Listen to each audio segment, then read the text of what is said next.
Welcome बच्चों। Case studies हम कर रहे हैं। क्लास 10th के स्टूडेंट जो भी हैं, जो भी इस वीडियो को देख रहे हैं, 8 केस स्टडी हम पहले कर चुके हैं। आज हम कर रहे हैं case study number 9।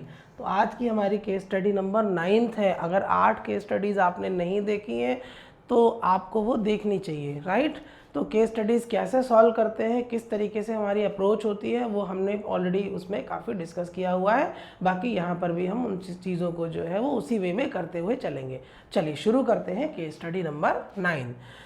Case study में क्या होता है, एक पैराग्राफ होता है, पैराग्राफ से कुछ इन्फॉर्मेशन हम कलेक्ट करते हैं। कलेक्ट करने के बाद उन इन्फॉर्मेशन को हम क्या करते हैं, सिंक्रोनाइज करते हैं अपनी पहले जो हमें इन्फॉर्मेशन पता है जब हमने इस चैप्टर को या इस एकेडमिक्स में हमने जो है पूरी साइंस को पढ़ा था। नॉर्मली जो सिलेबस होता है उसी से रिलेटेड केस स्टडीज़ होती है, लेकिन कभी कभी ऐसा होता है कुछ केस स्टडी एप्लीकेशन बेस्ड आ जाती हैं, बहुत थोड़ा हट के आ जाती हैं। तो वहाँ पर आपको क्या करना होता है, पीछे की बहुत सारी फंडामेंटल नॉलेज को आपको यूज़ करना पड़ता है। चलिए शुरू करते हैं आज की केस स्टडी नंबर 9 जो कि पीएच वैल्यू से रिलेटेड है।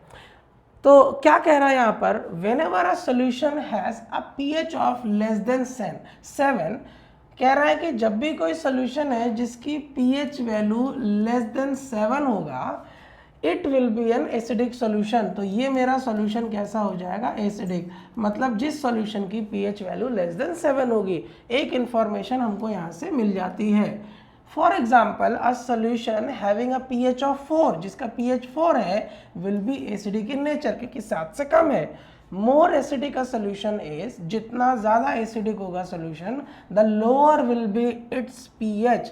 मतलब एसिडिक सोल्यूशन जितना ज़्यादा उसमें एसिडिक कैरेक्टर होगा, जो सोल्यूशन जितना ज़्यादा एसिडिक होगा उसके पीएच की वैल्यू जो होगी वो उतनी ही डिक्रीज करती जाएगी, कम होती चली जाएगी। Also a solution of pH 1 is much more acidic than another solution of pH 4।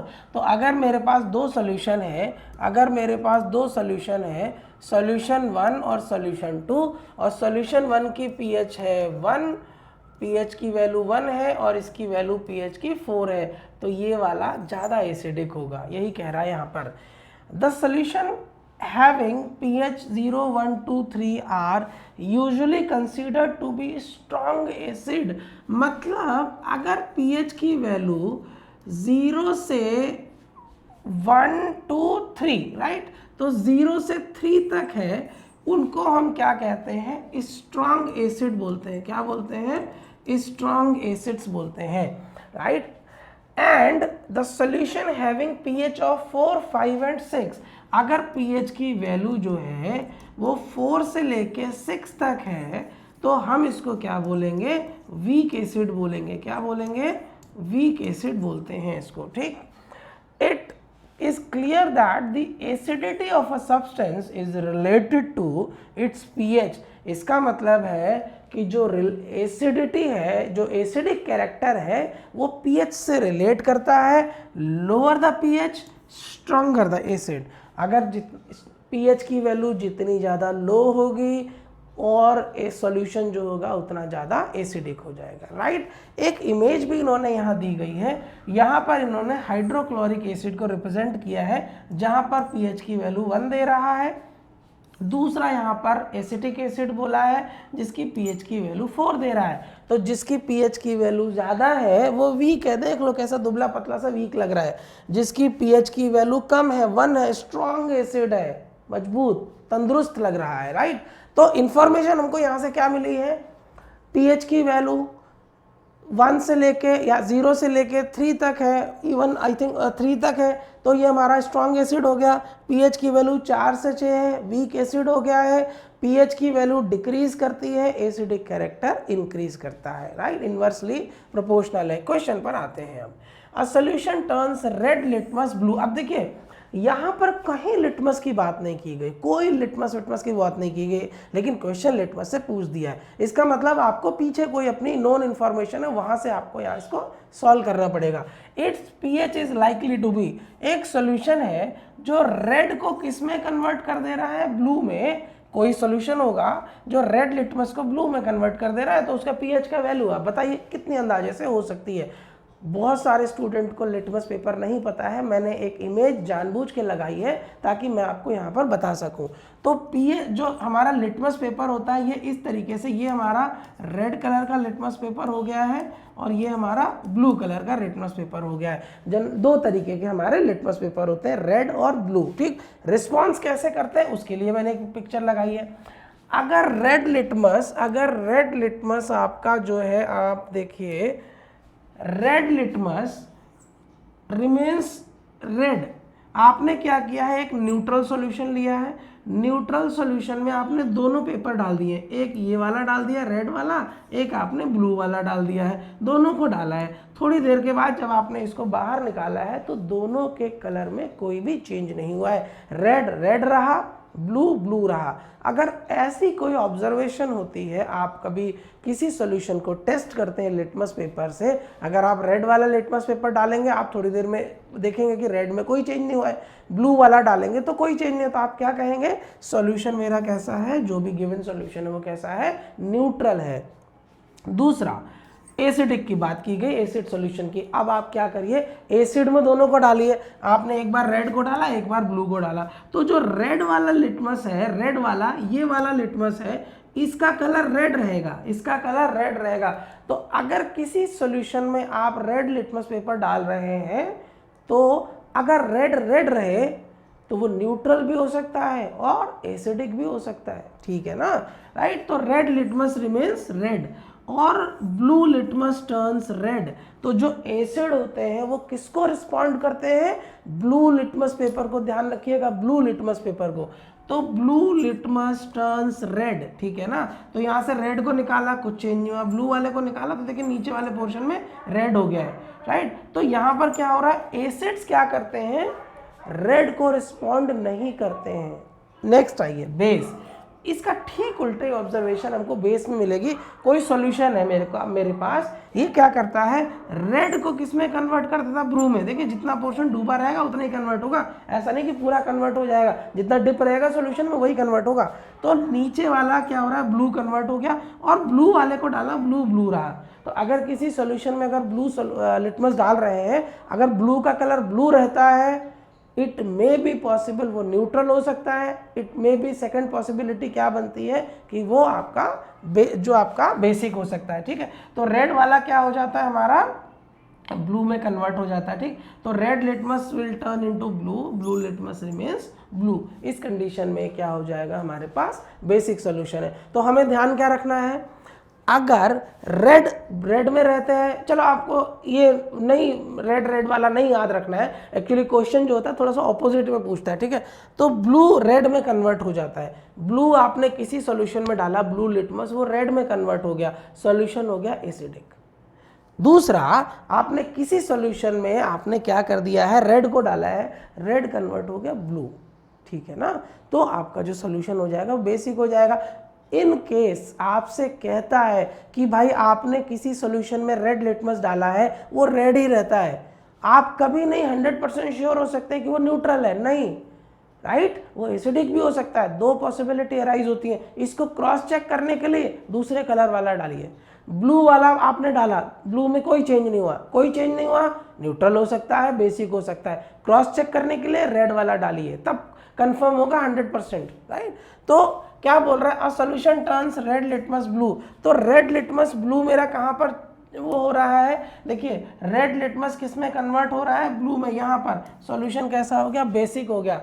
यहाँ पर मेरे को पता चल गया सॉल्यूशन मेरा कैसा मिल गया, मेरे को बेसिक। और बेसिक के लिए जो पीएच की वैल्यू होती है वो ग्रेटर देन 7 होती है, राइट। और एसिड के लिए जो पीएच की वैल्यू होती है वो लेस देन 7 होती है। और अगर पीएच की वैल्यू इक्वल टू 7 है तो मेरा सॉल्यूशन कैसा हो जाता है, न्यूट्रल हो जाता है, राइट।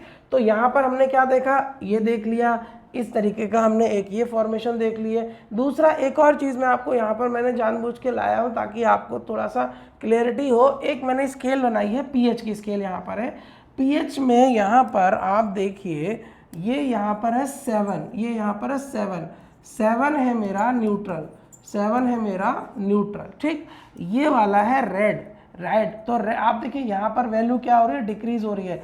आप यहाँ से यहाँ तक की चलेंगे तो वैल्यू 7 से कम होती चली जा रही है। जैसे जैसे 7 की तरफ जाएंगे एसिडिक कैरेक्टर क्या हो रहा है, इंक्रीज होता चला जा रहा है। एसिडिक कैरेक्टर जो हो रहा है इंक्रीज हो रहा है।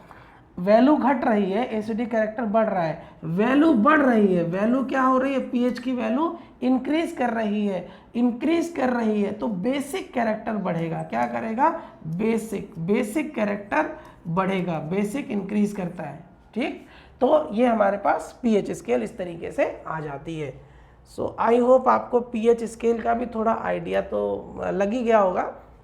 नेक्स्ट, तो यहाँ पर आइए, हमने क्या देख लिया है, सॉल्यूशन क्या कर रहा है, रेड को ब्लू में कन्वर्ट कर रहा है। मतलब मेरे पास जो है ये सॉल्यूशन मेरा हो गया बेसिक हो गया है। तो मेरे को ये चार्ट देखना है, तो इसका मतलब वैल्यू क्या होगी, 7 से ज़्यादा होगी। यहाँ पर ये 1 है, 1 क्या बोल रहा है, एसिडिक। 1 क्या बताता है, एसिड है। 4 क्या बताता है, 7 से कम है, तो क्या होगा, एसिड होगा।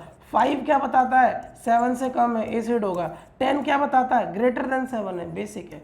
राइट, तो क्या बोल रहा है, its pH is likely to be, confirm नहीं है, लाइकली टू बी, प्रोबेबिलिटी है। तो यहाँ पर 10, solution answer is your D. Solution आपका जो है पीएच की is likely to be 10, right. तो बेस है तो 7 से ज़्यादा ही होगा, तो ये अप्रॉक्सीमेट वैल्यू आपको यहाँ पर मिल सकती है। Answer D is your 10, right. तो इस तरीके से आपको जो है इंफॉर्मेशन को पीछे कभी कभी आपकी प्रीवियस इंफॉर्मेशन को भी आपको कलेक्ट करना पड़ता है। चलिए नेक्स्ट आइए, ये क्वेश्चन भी अच्छा है। The pH value of 6 solutions A to F, 6 solution है ए से लेके एफ तक, इनकी सबकी पीएच वैल्यू दी गई है। ए की पीएच वैल्यू 0 है, बी की 11 है, 6 है, 3 है, 13 और 8 है सबकी। फिर क्वेश्चन क्या पूछ रहा है, which of the above solutions are acidic, कौन से सॉल्यूशन क्या है मेरे एसिडिक है। तो एसिडिक के लिए आप कुछ मत कीजिए, आप सबसे पहले अरेंज कर लीजिए। एसिड मतलब लेस देन 7, ठीक, और बेस मतलब हमारा हो गया है ग्रेटर देन 7। 7 से कम की वैल्यू चेक करिए। एक तो ए हो गया मेरा, एसिड है, ठीक है ना। उसके बाद मेरा सी हो गया, एसिड है। मैं सीक्वेंस में भी रखता हूँ, ए 0 है और 6 है और 3 है, तो ए सीक्वेंस में ही लगा ना ऑर्डर, और ये हो गया सी, ठीक है ना। मतलब ए सबसे स्ट्रॉन्ग एसिड है, डी उससे स्ट्रॉन्ग एसिड है, सी सबसे वीक एसिड। मैंने ऑर्डर भी क्रिएट कर लिया है।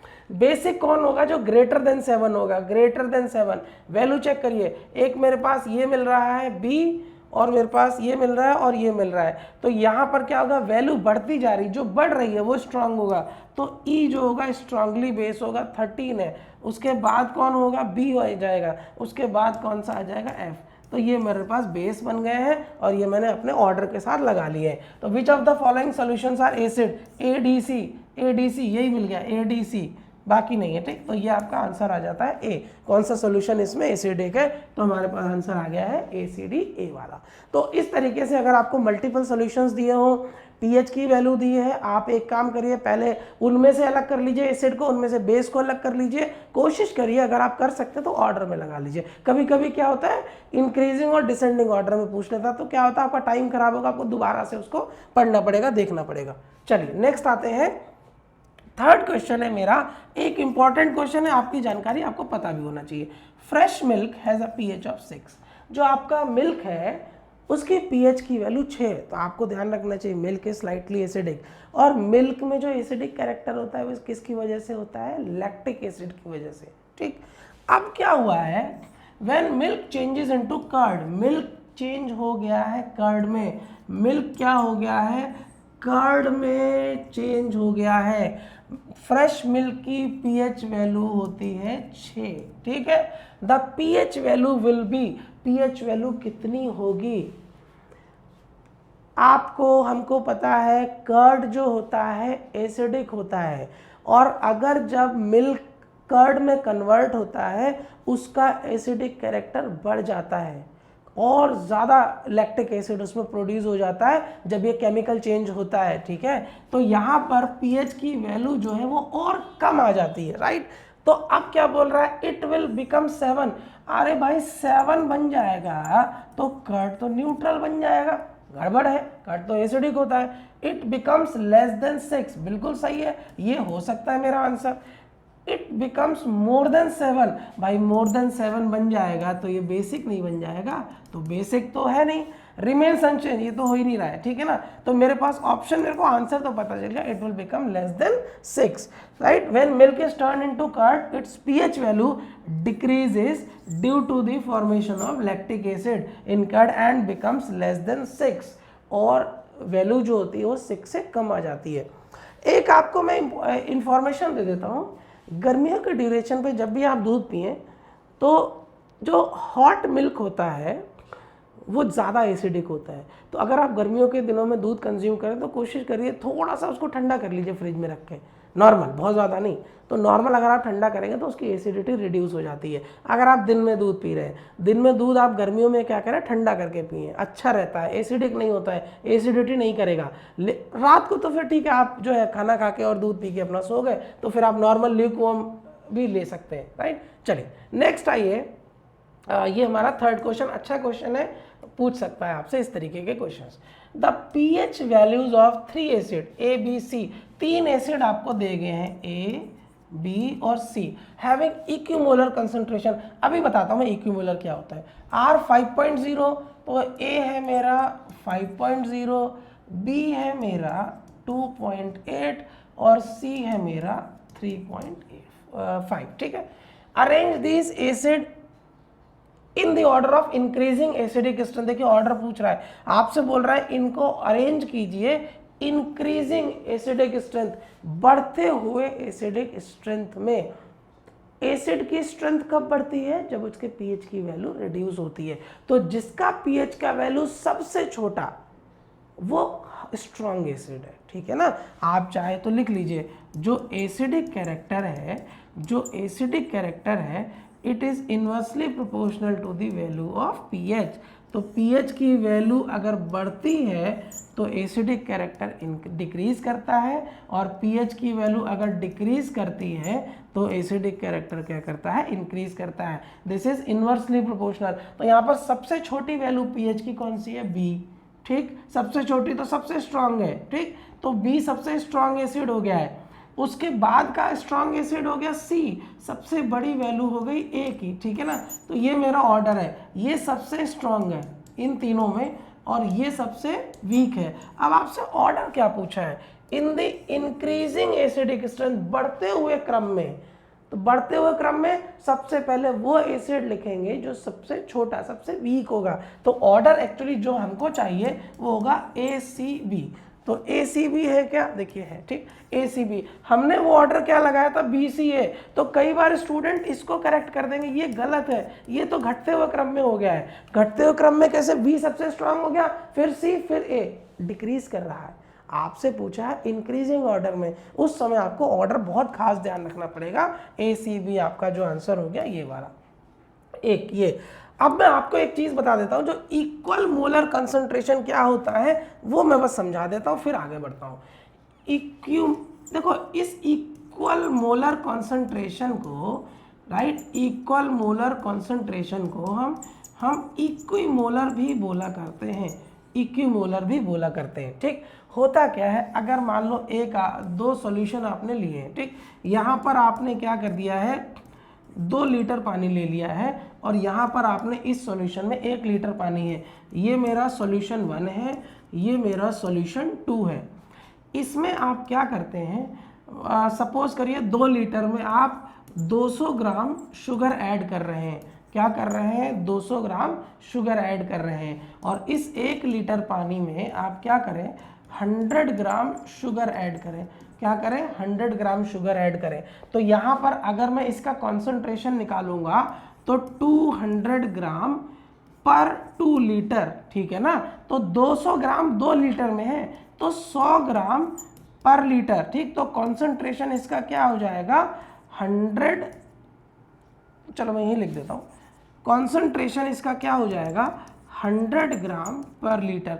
मतलब हर 1 लीटर में, पर लीटर, हर 1 लीटर में 100 ग्राम सॉल्यूट है। अब यहाँ तो मैं चीनी की बात कर रहा हूँ, तो 100 ग्राम सॉल्यूट है। यहाँ पर देखिए क्या है, 100 ग्राम 1 लीटर में हमने 100 ग्राम डाला है, तो इसका कॉन्सेंट्रेशन भी निकालूंगा तो क्या हो जाएगा 100 ग्राम पर लीटर।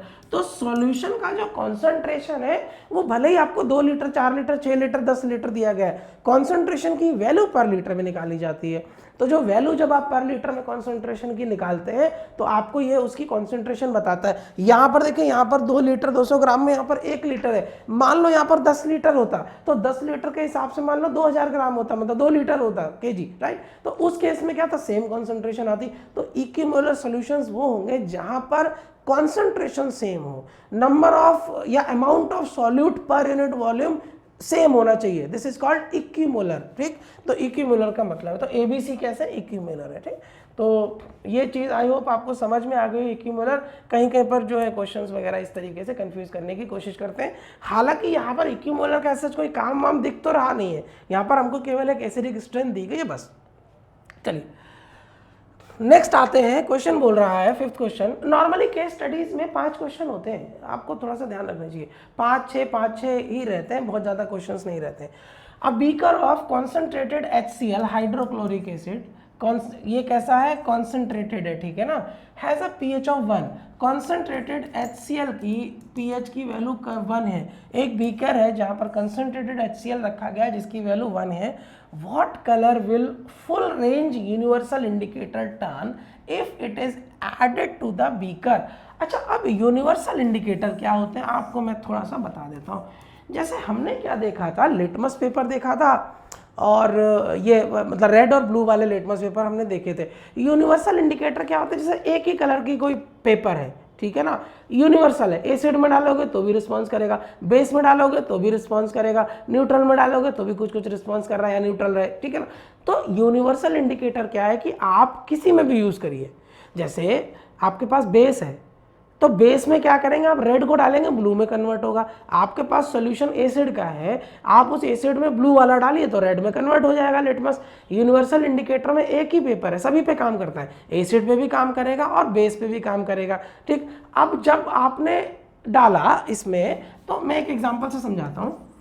जैसे मान लो मैंने 3 सॉल्यूशन ले लिए, यहाँ पर मैंने एक सॉल्यूशन लिया, pH की वैल्यू 1 है, यहाँ पर मैंने pH की वैल्यू 3 ले लिया है, और यहाँ पर मैंने pH की वैल्यू मान लो 5 ले लिया, ठीक। आपने यूनिवर्सल इंडिकेटर को इसमें डाला, ये सॉल्यूशन है, ये सॉल्यूशन है, आपने यूनिवर्सल इंडिकेटर को इस पे, यूनिवर्सल इंडिकेटर पेपर को आपने तीनों में डाला। कलर तीनों में चेंज करेगा, लेकिन कलर की इंटेंसिटी अलग होगी।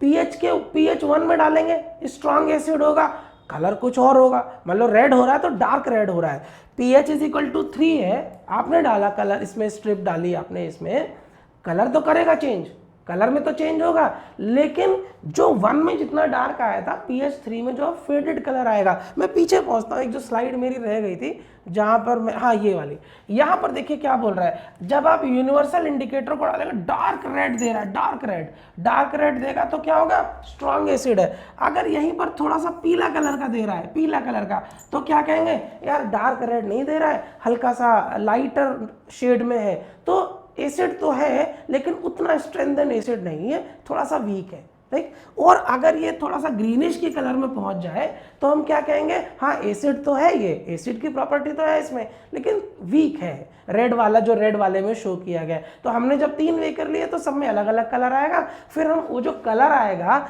एक हमारे पास इस तरीके का कलर चार्ट दिया रहता है, तो आपका जो सॉल्यूशन का जो कलर आया, स्ट्रिप डाली सॉल्यूशन का कलर आया, उस स्ट्रिप में जो कलर आया है इनके साथ मैच करेंगे, जहां पर परफेक्टली या 19-20 थोड़ा सा मैच हो जाए, आप बोलेंगे कि हाँ जी ये इसकी pH की वैल्यू है। तो यहाँ पर इस तरीके की जो कलर स्ट्रिप भी प्रोवाइड होती है रेफरेंस के लिए, कि यूनिवर्सल इंडिकेटर में खासकर कि भाई कौन सा कलर इंडिकेट कर रहा है, कितनी इंटेंसिटी का कलर है, उससे आप pH की वैल्यू को भी आप जज कर सकते हैं, ठीक है ना।